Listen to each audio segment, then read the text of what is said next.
Tentara Rusia hancurkan pertahanan militer Ukraina di wilayah Torets.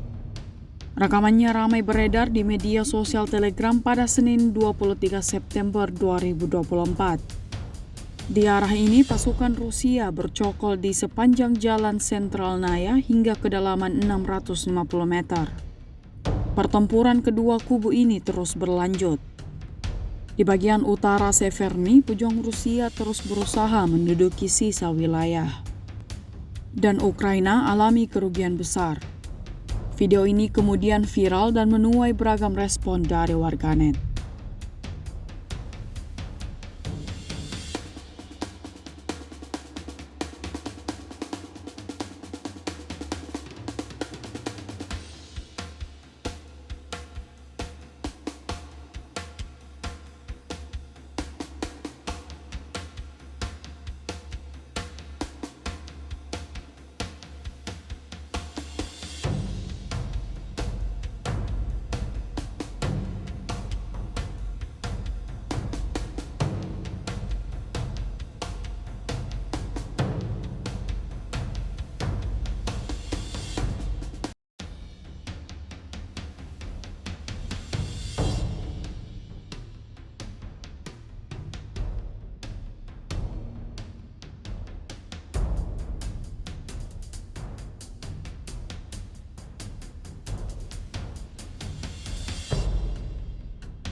Download Tribun X sekarang, menghadirkan lokal menjadi Indonesia.